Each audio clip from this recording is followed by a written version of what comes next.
Bonjour à toutes et à tous, dans cette vidéo, on va travailler le quotient décimal. Alors, qu'est-ce que ça veut dire?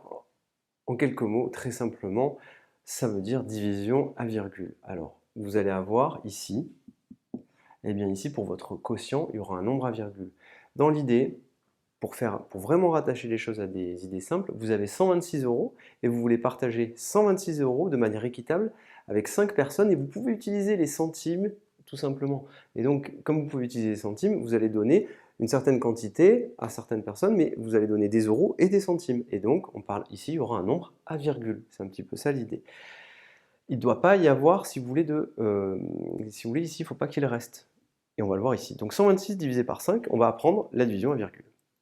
Alors 126 divisé par 5, comme d'habitude, en 12, combien de fois 5? 2 fois 2 fois 5, 10. Et ici, j'écris 10. Et là, je mets un moins. 12 moins 10, il me reste 2.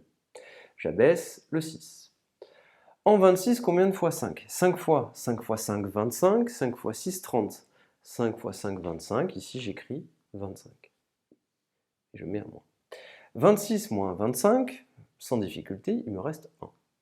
Et c'est à cet instant-là que il va falloir faire une étape que vous devez maîtriser au niveau de la technique. Ici, on va continuer la division.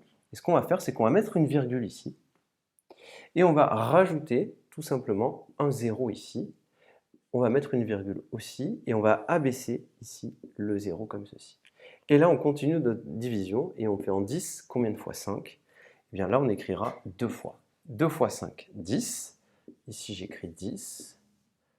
Je mets ma soustraction, 10 moins 10, reste 0. J'ai terminé. Le résultat de 126 divisé par 5, on peut l'écrire. C'est que 126 divisé par 5, eh bien c'est égal à 25,2 et on a terminé. Voilà ce qu'il faut savoir pour notre division. Et donc on a fait au dixième près. Un chiffre après la virgule, au dixième près. On passe à celui-ci. Donc là, vous pouvez essayer de le faire, c'est exactement la même technique, sauf que ici, on avait 126,0, d'accord? Quand il n'y a rien, c'est comme s'il y avait écrit virgule 0. Sauf que là, on a 12,48. Donc ça sera exactement la même technique. 12,48. À nous de travailler. En 12, combien de fois 5? 2 fois. Donc 2 fois 5, 2 fois 5, 10. Donc j'écris 10. Et je vais faire 12 moins 10 et il me reste 2.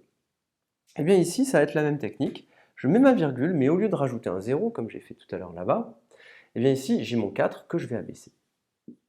Et je continue, comme d'habitude, mon travail en 24. Combien de fois 5? Eh bien en 24, combien de fois 5? 4 fois. 4 fois 5, 20. Et je fais ma soustraction. 24. 24 moins 20, il me reste 4. 0 allait à 4, 4. 2 allait à 2, 0.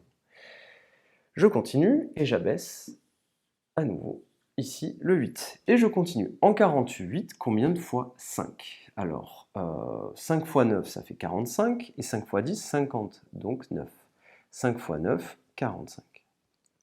Donc il me reste, donc j'écris mon 45 ici.